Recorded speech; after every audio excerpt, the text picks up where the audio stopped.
I'm Jehovah, that's Satan. I'm Angel, I'm what you call it, Theos, and that's Diablos. You feel me? So the whole thing is that it's just, he just changes the name, but it's still the same guy. I didn't know that, did y'all? God and the devil are the same person according to in the religious world, but you don't see it because it's too extreme. Think about this. Here's the question. In the book of Genesis, God cursed the devil, right? What was the punishment he did for the devil? Anybody remember? To go on his belly. He cannot walk and talk no more, right? I mean, he couldn't walk. He had to crawl on his belly like a regular what? Snake, right? Yeah. Right? Right. So why is in the book of Job, God asked the devil, where are you coming from? He said, walking up and to and fro the earth. Well, first of all, it would have been better if he said crawling. Right? Yeah. But he said he was walking. Then the guy cursed him and like, I don't want you around me. But they have a conversation. Right. This is in Job. We already passed Samuel's, First Kings, Chronicles, Nehemiah, Ruth, Samuel, Joshua, Deuteronomy, Numbers, Leviticus, Acts. You know, we're about almost 15 books deep before we get to Job, right? Now he's been doing a lot of work in that time since the garden in the book of Job, right? Mm-hmm. And God said, assembly of the gods came. Let me just read it. We can see it for ourselves, right? In the first chapter, we ain't going to talk about Job. Let's go talk about the devil. Let's go to Satan. And see what we get. And the Lord said, okay, here you go. And there was a day, this is 1 Job chapter verse 6. Now there was a day when the sons of God, right, came to present themselves before the Lord, and Satan came also amongst them. First of all, according to the scriptures, wasn't this devil cast out of heaven? Yes.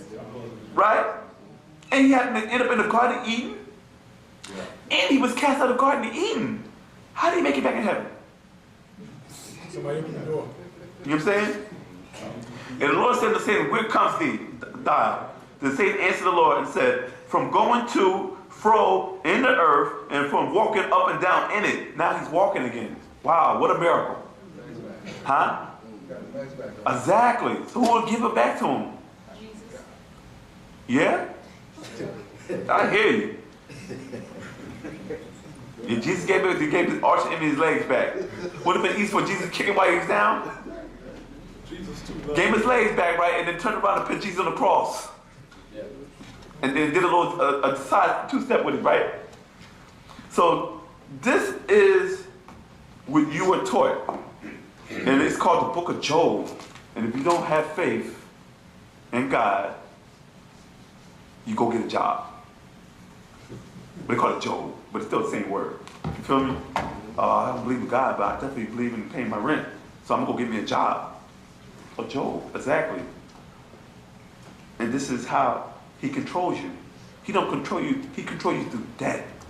And this is how he gets his powers. The more you want from him, the more powerful he gets. He'll never get weakened as long as you keep feeding him. You feel me? Do you understand that? But that answer a little more about your question about the God and the devil thing? Let's see what time it is real quick. And with that, I'd like to pass it over to my brother, Saku.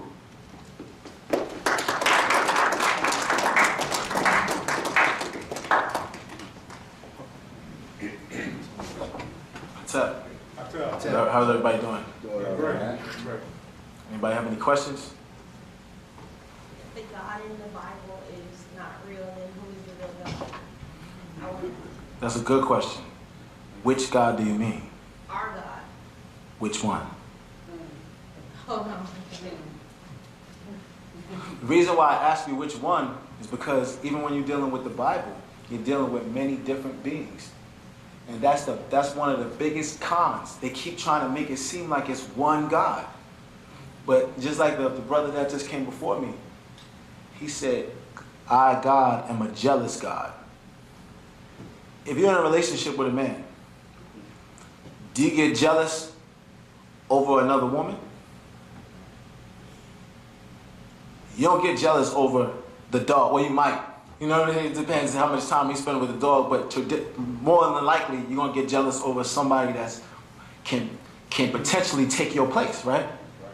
So why is God jealous over a being that's not like him. He will be jealous over a being that's like him, right? Or her. So when God is saying he's jealous, he's admitting right then and there that there are other gods. Because I, God, am a jealous God. Thou shalt have no other gods before me. He could have said, thou shalt have no other chickens before me. Like, don't eat your food before you pray to me. But he didn't say that. He said gods. So right then and there, he's admitting subtly to you that there are other gods. There had to be other gods. Wasn't Satan a god? He came from heaven. He had his own power. He did things. Ain't that the same thing that God does? He had influence. Didn't he tell him to eat the fruit in the garden? How was it that the devil was able to use his will to overpower something that God said don't do? God said don't eat the fruit. The devil said, go ahead and make some apple pie.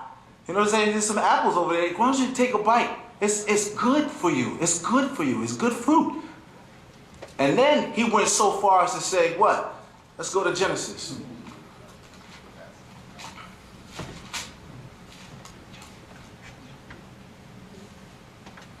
He said, and the woman saw that the tree was good for food and that it was pleasant to the eyes. Good food. You know what I'm saying? And the tree to be desired to make one wise, she took of the fruit thereof and did eat, and also gave her husband with her, and he did eat. So the devil convinced him this was good food. And he said, and the serpent said, right here in Genesis 3 verse 4, and it said, and the serpent said unto the woman, ye shall not surely die. So he went against what God said, because God said you would die in the day you ate that fruit. So is that a God? Is that something that a God can do? Control people and control things and control places? Because not only did he control the thoughts of them, but he controlled what they were eating, things. He controlled them, people, and he controlled them getting kicked out the garden, places. The master teacher, Pt.2.mp4 Yanun, taught us that a God is any being that controls, or any person, place, or thing that controls other person, places, or things. You follow? I'll give you an example. The same, matter of fact, we went over this last week.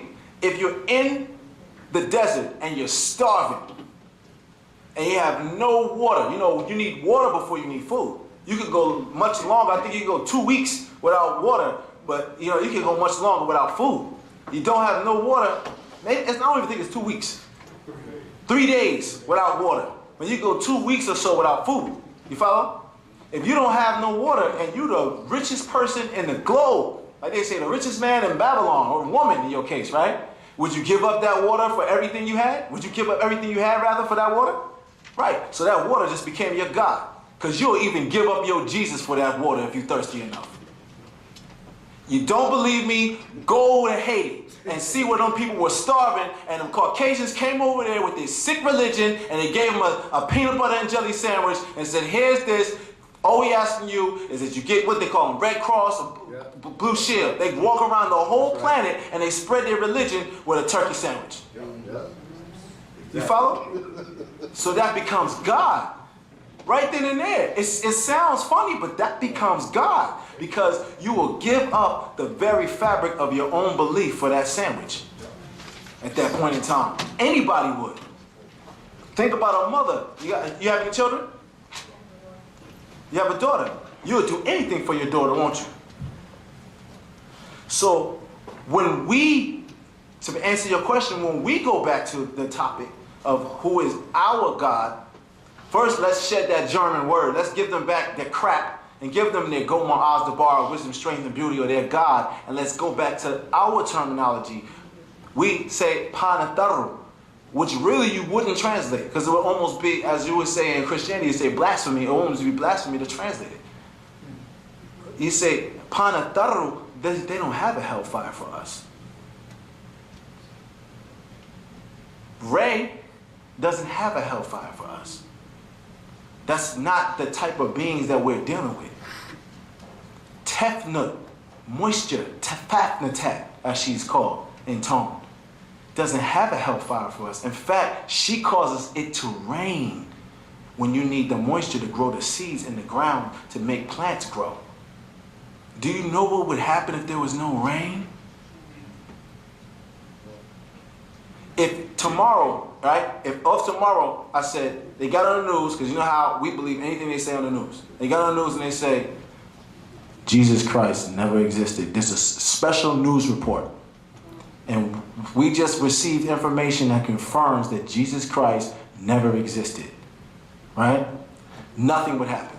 The world would still go on. People would still be on Wall Street. They would still have your car, would still need gas. You would still go to work. And everything would still keep on ticking.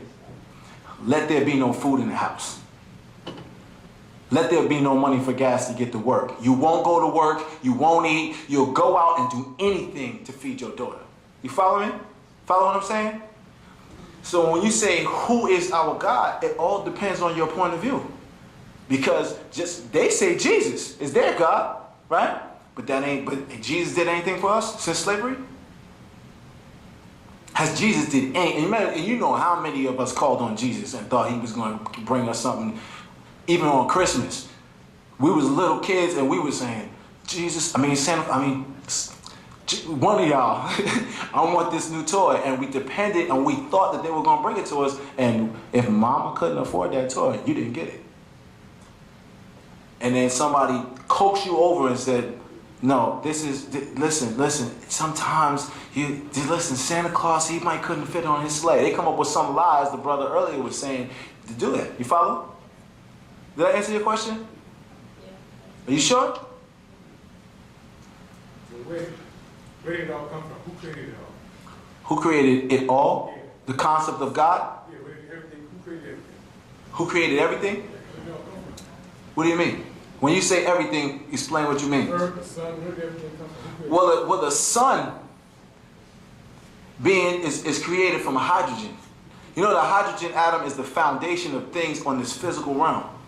Before that, you go into ethers. But for all intents and purposes, the sun is hydrogen. 554 million tons of hydrogen turning into 550 million tons of helium each second. And that fire, that burning, is what causes the sun to continuously burn. You follow? And so from that, you have carbon particles. Just much the same way as if I crumple up this piece of paper and I burn it, it turns into a black substance. Chem. That's where they get the word chemistry from. That black substance, carbon. And those carbon balls spewed out from the sun. And one landed 93 million miles away from the sun, and we call that the planet Earth, or Ki, from which you get the word geology, or geometry, or geologists. What all they ologists and they studying, and they know that the Earth is composed of this. And they had methane, and you had oxygen, and you had water, and these chemicals combined over a period of time made conditions that's necessary for life. And so through that life, you have what's called your single cell organisms, and then you have your chain of life, your protozoa, first animal, from proto, first, zoa, animal, and your first animal life. And from that, you get one cell, comes together, builds another. Okay, and after that, you start having what called metamorphosis or change. And one cell becomes this, and the mutation becomes this, and then it becomes this. These are beings that existed in water. Scientists will tell you, if you go right now on your Google and Google water, where there is water, there is life. That's how come they knew that there's water on Mars, because they found canals on Mars. That's how come they know there's life on the moon, because they found water on the moon. Canals. You follow? So when you say God, we have to remember that the concept of God, the way they taught us, the concept of God is limited. Because it doesn't make sense. When you start to ask questions, like I remember I was in a discussion with somebody, and they asked me a question, and I liked it so much. It said, could God create a rock that he couldn't lift himself? Right? If he can't lift the rock, he's not God. If he can't create the rock, he's not God. You follow? You see where that story has a hole in it? Because God he creates the earth, the moon, the sun, the people, the little shrimps that you want to eat on Sunday, the chicken, the turkey, and everything, but he can't stop AIDS. That's too hard for God. He can't balance his budget. Because every time you in church, they asking you for the collection plate. They passing it around. He can't do something like balance a checkbook. You follow what I'm saying? We have to get back to our grandparents. We have to get back to our mothers and our fathers and our grandmothers and our great-grandmothers and our great-great-grandmothers, because that is your link to what you're calling God. You follow? You go through the blood. Because if you need a glass of water right now and you ask your mother and she's in the room, she's going to give you a glass of water, right? And you ask your grandmother for a glass of water, she's going to give you a glass of water. If you ask your great-grandmother that's on the other side for a glass of water, she will guide you to it. Our ancestors didn't turn their backs on us. We turned our backs on our ancestors for foreign religions. We wanted to be Muslims. We wanted to be Buddhists. We wanted to be Hindus. We wanted to be space cadets. Anything but what we are. Go ahead.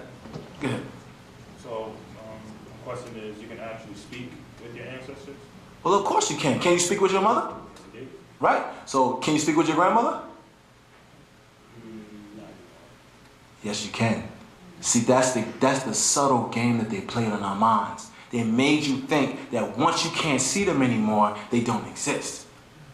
If that was the case, I never would have met my mother. Because I grew up without my mother. But I called on to my ancestors and I met her I talked to her the next day. This is real. It's very real. And the more we start to realize how real it is, the more we stop watching what's on those reels. You know, that's what they put on the movies on in the early times when they had the movies. They put them on the 2 reels. But it was unreal. And they started to make what was unreal real to us. But the more we start to realize, let me put this picture up of my grandmother. Let me stop saying my grandmother's dead. Because that's what we do. We say, yeah, my grandmother's, she died. Don't talk about my grandmother, she died. Or don't mention her. And we almost suppress the memory because we don't want to think about that person that's being deceased.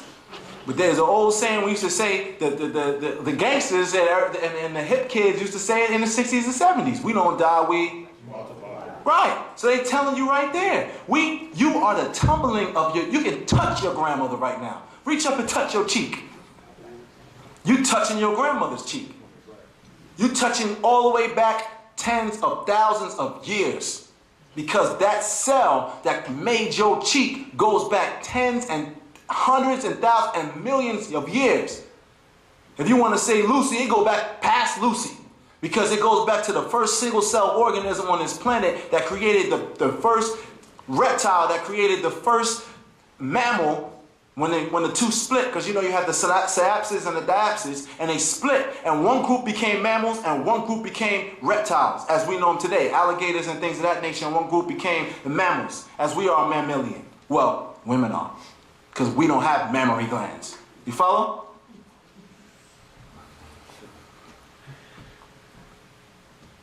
Oh no, it was so the Bible concept, when we get away from that, we just go back to worshiping our ancestors and stuff. Because he said that they came and took it from us, and then they gave us their God. So when they took it from us, we gotta go back to the way it was before they came and gave us Christianity. If that's so, how do you get back to that point? Let me ask you a question. What is the concept of the Bible? The God, the way they gave us God. Right. Does it make any sense? No. Right. So the concept of the Bible is really what? Confusion. Yeah. Just like the Tower of Babel story. They knew if I make one group Pentecostal, and I make another group Baptist, and I make another group Seventh-day Adventist, and I make another group this, and I make another group that, that's division. So they have so many people, I like to sing and dance a little bit more, so I want to be Baptist. My church is quiet, we don't do all that. And they got so much that it caused what? Confusion. This one arguing with this one over who's Jesus, and this one arguing, this Jesus is God, this, blah, blah, blah, blah, blah, blah, blah. Before you know it, it's just a bunch of babble. You follow? So the concept of confusion is easy to give up once you no longer want to be confused. But the concept of your ancestors makes sense. Just think about it. Do you love your mother? And through loving your mother, you love your grandmother, you love your great-grandmother, you love your great-great-great-great-grandmother, and great-great-great-great-great-great-great. You follow? So it's simple. Yes, we do go back to the worship of our ancestors. Yes, we do go back to respecting nature. We respect the cat. We respect the dog for the purpose that it was created for. We respect, sure, we didn't have no problem respecting chicken. Everybody in here done respected the chicken dinner before, right? Or did we disrespect the chicken by making it dinner? Have we lost our way because we fell into the ways of Europeans that taught us to cook animals as flesh in our food? You follow? Any other questions? But it wasn't really that we are worshiping our ancestors who passed transition. It's more like we just acknowledging, just acknowledging that if it wasn't for them, we wouldn't be here. You know what I'm saying? It wasn't like we were just actually worshiping. You know what I mean? I worship my grandmother. Because guess what? Without her, I wouldn't even be able to make that statement.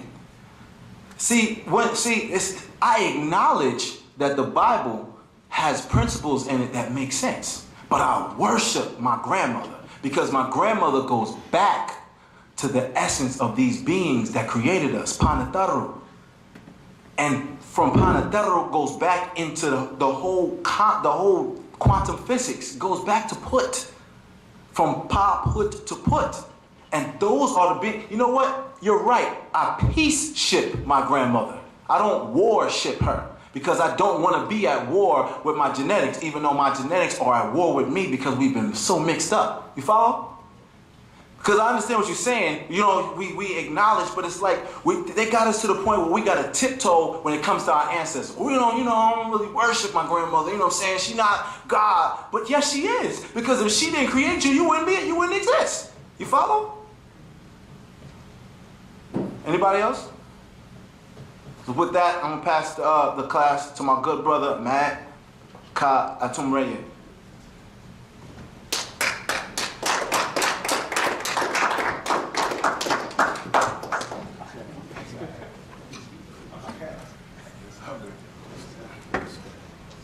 What's up, family? And my name is Ma'at Achat Atumreye. Is that right? It's common mistakes. Achat Atumreye, right. Before I take any other questions, I wanted to expound on the question that you had, sister. As far as dealing with the God concept and how do we reconnect to what was spiritually attuned to us before we were taken from Africa. You know what I'm saying? First of all, I will start by addressing the term worship. Now, in the ancient language, the word worship or prayer was the word sila, right? And the word sila you'll find actually in the book of Psalms in the Hebrew, and it was a pause. But the word sila has its roots in the word sila, which means to connect. So the whole point is, how do you make that connection again? That's really the real question. And the reason why I have to make that point is because when the brother asked me the question, who is God? You first have to address who God isn't. And that can take a lot of time because we were given a concept to believe for the last 400 years.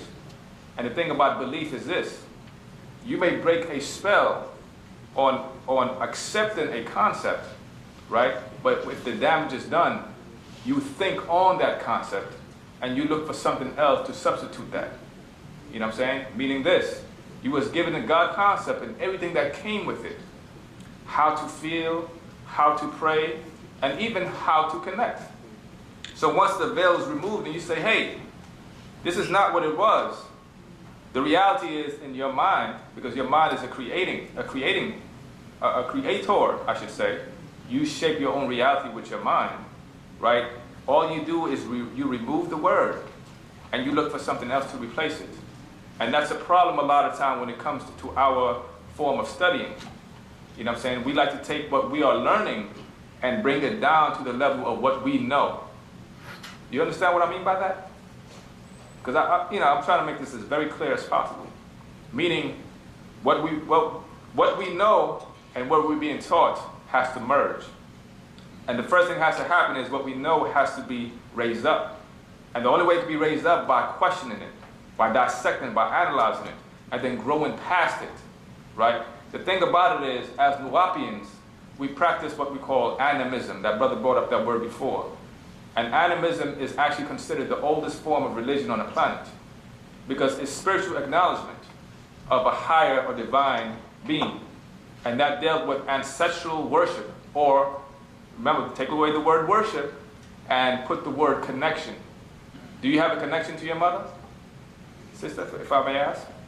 Yes, you do. Is it a strong bond that you have? Okay, as a child, most children are born and they immediately become attached to their mother, right? And their mother has that connection to their grandmother, and so forth and so on. There's a connection there. So the whole point that the brother was making earlier, right, you have to make that connection again. And that has been removed because they gave us what's called a leap of faith.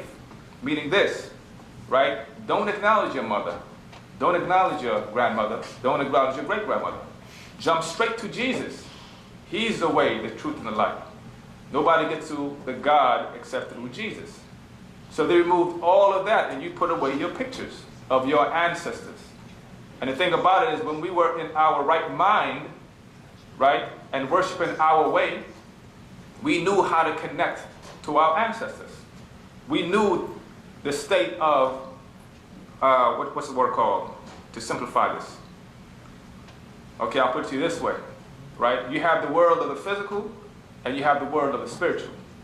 Today, the world of the physical is a world of atoms, right? And the world of the spiritual is a world of quanta, or energies that's beyond just the atom, the subatomic particles, or intelligence in the darkness, in other words. Let me do this for you.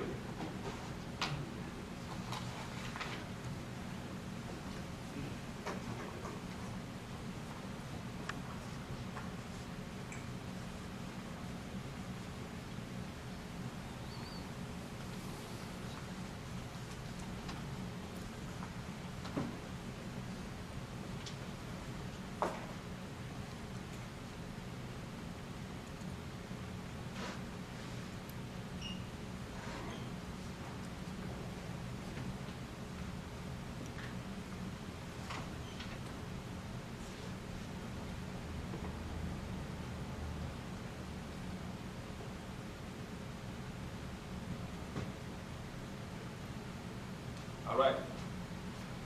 On the board, on this side, I have H1. H stands for hydrogen, right? Anybody know anything about science? Hydrogen at one point in time was considered the lightest something, or atomic substance, meaning it could be weighted. The lightest would be the H. So everything beyond the hydrogen atom pretty much multiplies. If you become cells, you become flesh, you become blood beings. We're all composed of atoms. Everybody can agree with that? Yes. All right. Now, when you go beyond that, right, you have the world of ether, which is beyond the hydrogen. When they took the hydrogen and they broke it down, and they realized there are smaller particles. And they take those smaller particles and they broke it down to the world of darkness, or the world of ether. And the thing about it is, they realized that there's intelligence on this side, right? Now, this will be the world of quantum physics. I'm not going to write the word very long. And this will be the world of hydrogen. The thing about it is this, right? We were always connected to that side when we were in our right minds. And we knew there was a connection there. We knew there was life after what we call death, or physical death, right? And we always had a connection through that. How? Through knowing the right kind of incantations, through speaking, through tones, through vibrating, through chanting. Those are things that we practice, right? When we were in our right minds. How do we get back to that again? We're doing it right now, right? Our master teacher has came and he's given us a way called Patarak, which links us to our ancestors. He's given us our language again so we can vibrate on the right frequency so we can make that connection once again. We no longer calling on their tones of God and ghost and Gad and devil. right? Which is literally detuning us and keeping us in a state of suppression, where we constantly feeding their forces. And that's the thing about it. Everything is generated by a certain kind of force, good or evil, right? So what would be good to us? We have to learn what is not good to us first. And what is not good to us is everything we've been fed for the last 400 years. Really go back 6,000 years. So now we have someone in our midst in this day and time. Dr. Malakazi York, some of you know him as. We call him in this day and time Pa Nabab Yanun. He is the one who has the right frequency or the ability to tune us back into our own frequency again, where we can get the help that we need from our ancestors again. And that's our way through the scrolls, because we have to read to digest this information. At the same time, we have to throw away this garbage that we've been fed for so long. You understand? Now, if you have any more questions based upon that, go ahead and dig right in. Yes, sister. You said something about the frequencies? Bag of questions. It's so funny. That's the nickname I gave the sister. She is called Bag of Questions. She literally has an invisible bag behind her and they got a lot of questions. Go ahead, sister.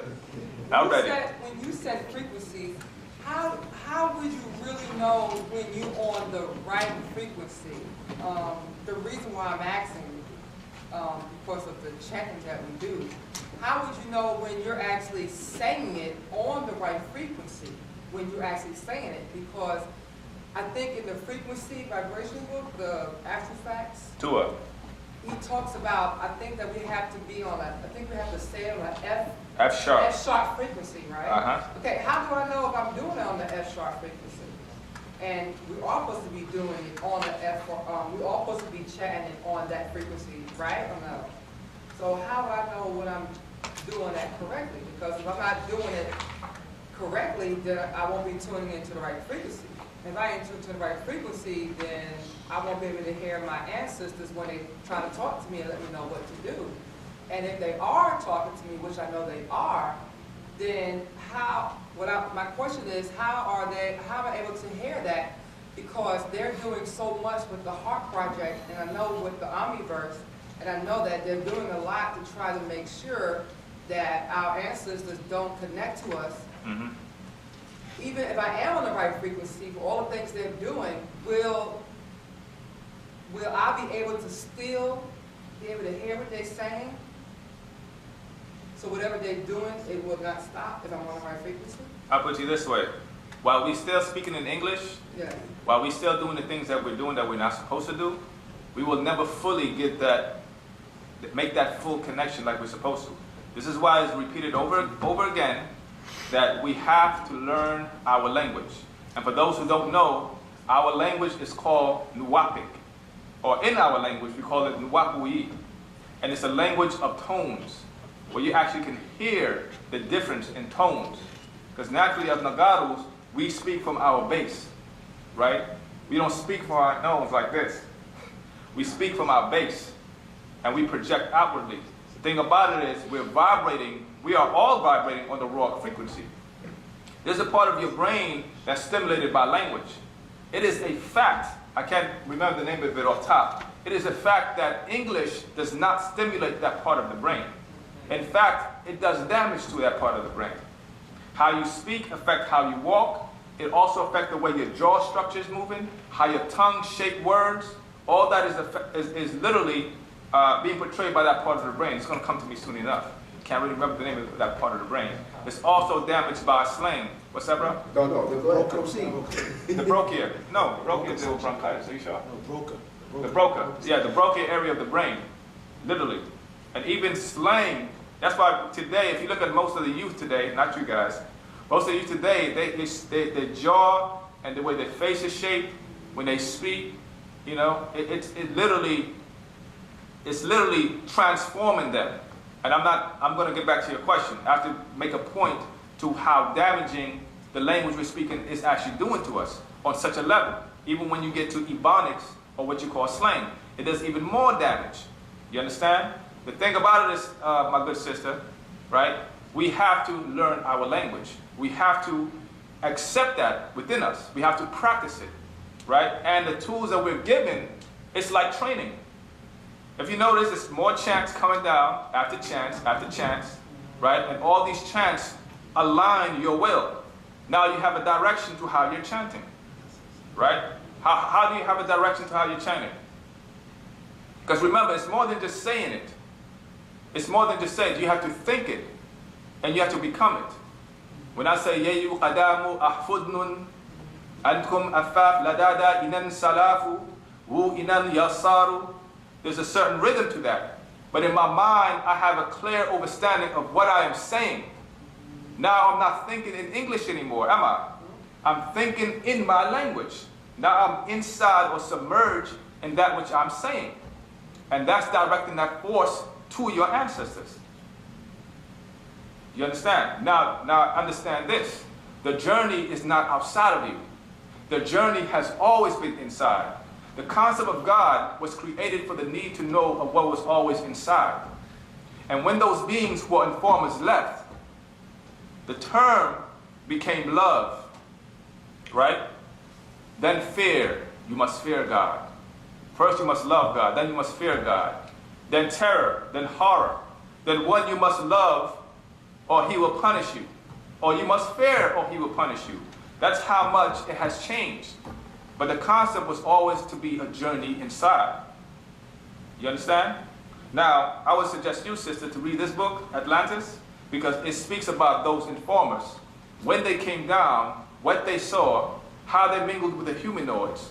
First understand this, right? Your concept of God is always something or an intelligence coming down here, right? Down here from where? Let me ask y'all that question. Where did God come from? Yeah. You said sky? Who said sky? I mean, that's good, because that's what they teach in Christianity. They say God came from the sky. God came from heaven, which is nothing but the word haven. And then you have the Lord's Prayer, right? What is the Lord's Prayer? Our Father who art in heaven. Hallowed be thy name, right? Thy kingdom come, thy will be done on earth as it is in heaven. Which means God's will is not on earth. Whose will is being done on earth? It can't be God, right? But the point is, God is in heaven, right? When you look up the word heaven in the Hebrew, in the Greek, you get the word Orenos. What does Orenos sounds like? Everybody except the Wapians? Do y'all want to answer that? Huh? Orenos is the Greek word for the word, English word, Orion. And Orion is what? Star constellation of Orion. So when they said, Our Father who art in heaven, right? Hallowed be thy name. They are literally saying where God is, in a place called heaven, and they also established where God isn't, which is not on earth. You understand? Now, ironically, and you would say coincidentally, our ancient ancestors made connection to the beings from Orion, right? It was called Sahat in our tongue, and Sabatat was also given to the star constellation of Sirius. Have you seen the pyramids of ancient Egypt? Anybody seen the pyramids of ancient Egypt? Yes. When you take the diagram of the pyramids of ancient Egypt and other bodies around it, it lines up perfectly with the Orion star constellation. Is that a coincidence?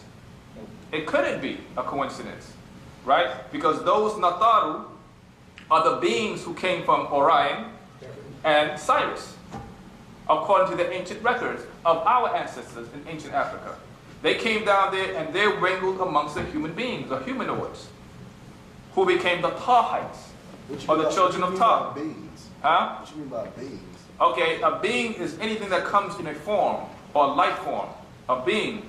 So in a sense, if a being is not from Earth, right, that would make them, in this day and time, a what?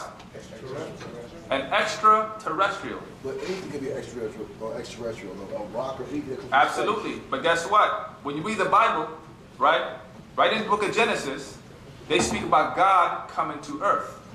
And first of all, let me break down the word extraterrestrial, so you understand that. Well, you already know. Right. The word extraterrestrial is anything that comes from, that's extra, that came to terra, which is the Greek word for earth. You notice I'm still saying the word Greek, right? Right.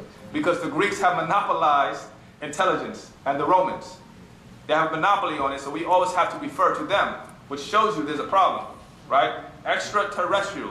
Anything that's extra to the terra from the astrals, from the stars. So the question is, brother, is God an extraterrestrial? According to the definition. If God wasn't made or didn't come from earth, didn't grow here, then he has to or she has to be extra. And according to this book, they say God came from where, sister?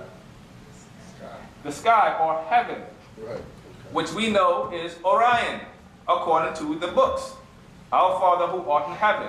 And please, whatever you do, do not believe us. Look this up yourself. This is not a sermon, right? This is a question and answer class.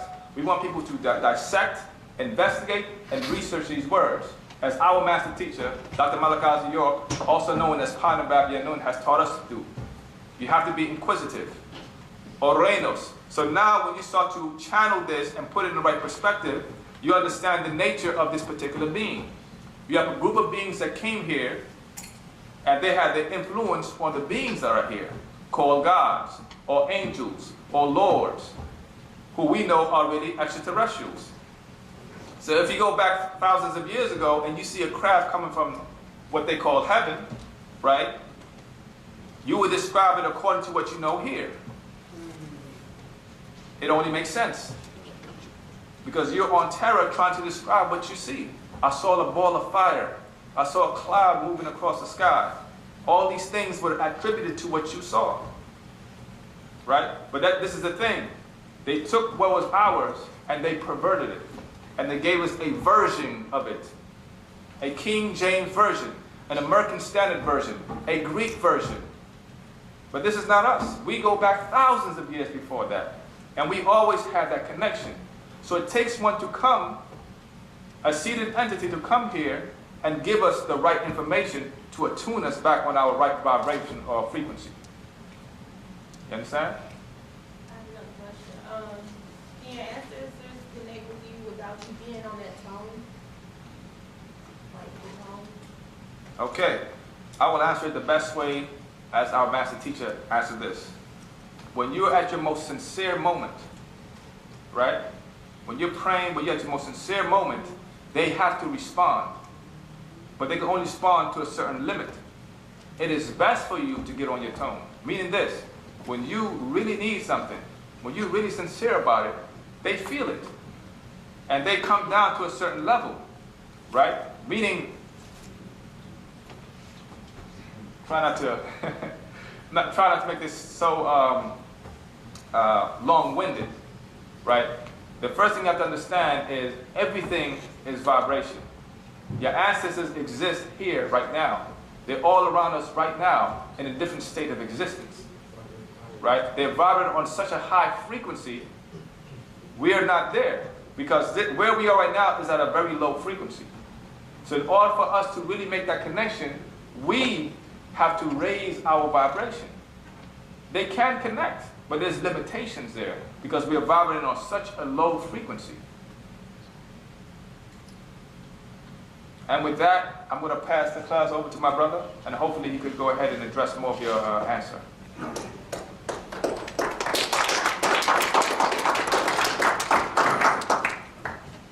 Like he was saying earlier, right? They can feel you when you're at your most sincere moment, right?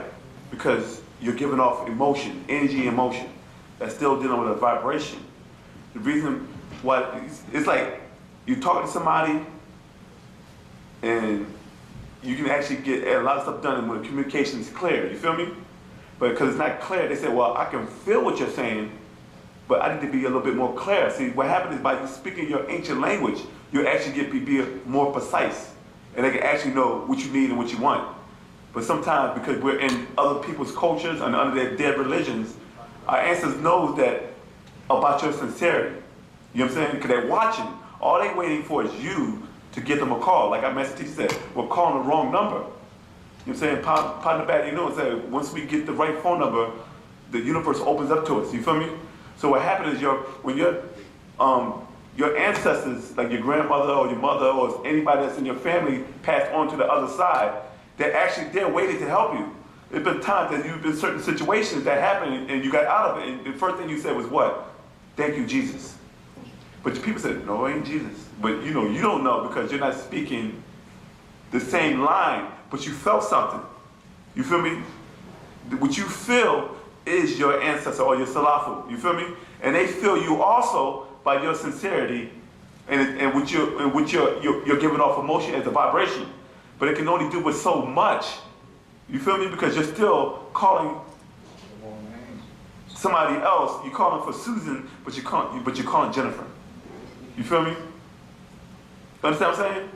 So but they still like, well, I'm waiting for this person to call. I mean, I'm here, but they was waiting for you. You feel me? And when your time come one day when you're going to pass on to the other side, right? See, let me break it down to you like this. In Wu-nuwaupu, what you call death, right, ain't what you think it is. It's just your physical body ceased to exist, but you still live on as energy dimensionally. You feel what I'm saying? Your body is your containment unit for this physical plane. Do y'all understand that? Like a spacesuit. Exactly. So in order for your soul to come down here on this plane of existence, right, they had to create a flesh suit for you. You feel me? But what happened is when you got this flesh suit, somebody erased some data. Do y'all understand what I mean by that? This is why you can't remember how you got here. Or all the information that you got. You've been reading books for all your life, right? And it's still in your subconscious mind. Everything that you read, every television program you watch, every experience you had in life is there. But you don't know how to access it unless you really think on it. You ever seen a movie called, what's that movie called? Limitless. Y'all see that movie? When a guy took a certain formula and they activated certain portions of his brain and stuff that he did years ago came back to him. You feel me? You haven't been able to tap into other parts of your brain because of the spell of the Quran, the Torah, the Injil, you know what I'm saying? The Bible, the Bhagavad Gita, religion, you feel me? Because they got you saying, well, you don't have to think no more. All you got to do is have faith. See, with faith, you don't think. You just hope that something good will happen. Instead of saying, well, if I do this, I do this, I do this, I do this, then I know if this happened, I'll lose everything. But if I do this, do this, do this, do this, then I might come out all right. But if I do this and do that, and then add this to it, then I'll come out great. This is called calculating outcomes. We should do this. Because as people from the, what they call the so-called ghetto, you're not going to walk down the street at 11 o'clock at nighttime with jewelry on. Right or wrong? Because you be like, I just came back for the show, I got all the love from the honeys, right? But you're not gonna walk down the block with, even though you know these niggas. Right. You grew up with them, that went to elementary school, but you know good as well, like it's on a bad day. These niggas like, look, I'm gonna have to run up, you want to run that jury. Yo, but we went to school together, we played in the sandbox. I don't care, man, I need that money. So what's the first thing you do when you walk past 8 people from your neighborhood? Would you walk past them with your rings and chain on? No, you do like this. You tuck it in, take the rings off your finger. Hey, how you doing, man? Hey, how you doing, too? You keep walking, because you know you got honey on, it's going to attract the bees. And they're going like, okay, we're going to have to take this dude. You hear me? So you calculate that. You know what you just did? You predicted the future. You act like you're not psychic, but you actually predict. It's like certain situations. I know this dude, if he keeps drinking, it's going to be a problem for us in the club. Dude, don't let him drink. Right or wrong, don't let her smoke that. If she goes start talking to all these guys, she's gonna wind up going to the hotel with them. We're gonna have no ride home. You know what I'm talking about. This is, we did with, probabilities. You said we look at different things. You add, we don't do it, but we do it. The Caucasian can't do that. This is why he's so amazed on how these guys are able to survive at all the stuff we do, because we start calculating the situation. If I spend $100 on this grocery, how long can I make it last? This is all I got. So you already picking out what food to go. Women know what I'm talking about. You got $100 for the month. You know the average cap is like $100. That's how you get at Red Lobster for this one night. You hear me? Or it's Papa Do's, Spun Divots, or whatever. You know what I'm saying? But $100, you got to feed 3 kids, you for a whole month. You're not buying, Golden Grams. Frosted Flakes, but with Tony Tiger, you're gonna get some Frosted Flake Kroger brand for like $1.99. And it's a big bag. You're gonna buy 2 bags of rice, bags of beans, few seasoning, lots of water, or to the heck with the water, you just drink from the spigot. You know how I go, from the tap, you feel me? And I'm gonna stretch that $100. And kids be like, I'm tired of eating this, Jordan. Don't eat. You keep talking, you'll eat some sleep. Y'all know what I'm talking about. So this is, this is what we did. You know what I'm saying? So everything that we did was so amazing that the Caucasians said, these guys are incredible. These guys are gods. So they took the God, they created, see, the God concept is something that was created. Everything in nature is real. So what they did is they said God created nature. So then now God became greater than nature. But you can break down nature, explain nature scientifically, but you can't explain God scientifically because you have to believe in him. But you don't believe in the wind to cool you off on a hot summer day. You know it's there. You don't believe in the cold winter time when you want to go out in the snow and play. You feel me? Or you want to go to the beach, or you want to do this. I mean, you like to see the flowers, or you can put it in your hair or your clothes. You know, it's different things. Nature. You feel me? You like to see people, animals, nature. You can explain that and you feel that, but you can't feel God. So what happened is, when you're talking to your ancestors, they took the ancestors